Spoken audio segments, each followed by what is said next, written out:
मैंने हुड्डा साहब को पूछ लिया, हिसाब मांग रहा था। मैंने कहा हुड्डा साहब, आप 2 लाख की बात कर रहे हैं, 2014 से पहले आप हरियाणा के मुख्यमंत्री थे, आपके किसने हाथ पकड़ लिए थे?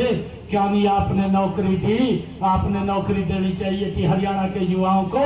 किसने आपको रोका है? किसने आपके हाथ बांधे थे? और जितनी आपने नौकरी दी, मैंने ये भी पूछा है, हरियाणा का युवा पूछना चाहता है हुड्डा साहब से कि आपके 10 साल के कार्यकाल में कितने युवाओं को नौकरी मिली, किस आधार के ऊपर मिली? और भाइयों, वो लोग आज भी कोर्ट के चक्कर काट रहे हैं। ये इस प्रकार का भ्रष्टाचार इनके शासन के अंदर था। और भाइयों, इन्होंने घोषणा पत्र जारी किया।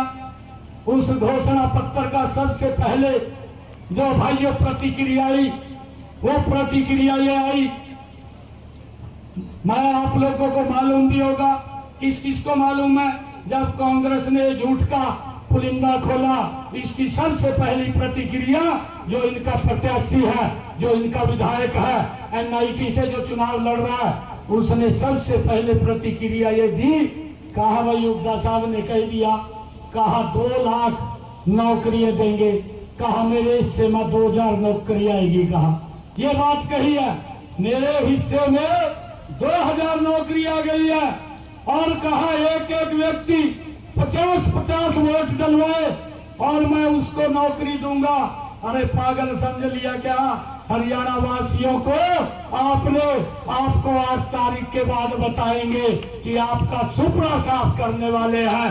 आज हरियाणा को ये लोग उसी दिशा के अंदर धकेलना चाहते हैं जो 2014 का वो हरियाणा में हुड्डा का देखने को मंजर मिलता था, उसी दिशा में ले जाना चाहते हैं। भाइयों, इन्होंने जब ये झूठ का पुलिंदा खोला, इनके दूसरे प्रत्याशी की जो इनका विधायक है, असम से विधायक है, भाइयों उसकी प्रतिक्रिया आई और उसने कहा अपने कार्यकर्ताओं से, कहा कांग्रेस की सरकार बन रही है, सबसे पहले तो मैं अपना घर भरूंगा और उसके बाद जो मेरे रिश्तेदार कहा मेरे चुनाव में लगे हुए हैं फिर उनका घर भरूंगा। जनता भाड़ में जाए। भाइयों, जनता से कोई सरकार इन लोगों को नहीं है। ये इस प्रकार की प्रतिक्रिया, ये इनका झूठ का पुलिंदा खुलने के बाद भाइयों आई है। निर्णय आप लोगों ने करना है। ये सरदारी बैठी है, गन्नौर की सरदारी बैठी है। मैं आप लोगों से आशीर्वाद कमल के फूल के लिए लेने के लिए आया हूं।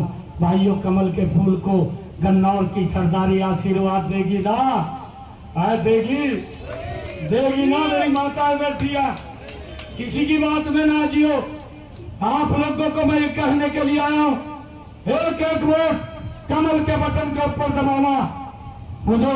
मैं हरियाणा प्रदेश के हर क्षेत्र के अंदर जाता हूं, लोग मुझे एक बात बोलते हैं, कहा भाई समय कम मिला। और जब मैंने पूरा एजेंडा 100 दिन का तैयार किया था, क्योंकि 12 मार्च को मुझे जिम्मेवारी मिली, 13 मार्च को विश्वास मत हासिल किया, 16 मार्च को कोड ऑफ कंडक्ट लग गया, आचार संहिता लग गई और 6 जून तक आचार संहिता रही। मुझे मात्र 56 दिन कार्य करने के मिले।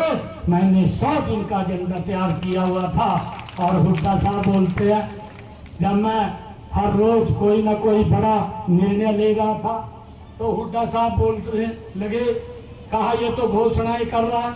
मैंने कहा हुड्डा साहब, मैं घोषणाएं नहीं कर रहा हूं, मैंने जो शब्द बोला है, मैं एक गरीब परिवार का बेटा हूं। मोदी जी ने मुझे हरियाणा की सेवा करने के लिए भेजा है। और जब मैं भाइयों कोई बात बोलता हूं, वो पत्थर के ऊपर लकीर होती है। आप घोषणाएं कह रहे हैं, आपने 10 साल हरियाणा प्रदेश के अंदर शासन किया है। मैंने हुड्डा साहब को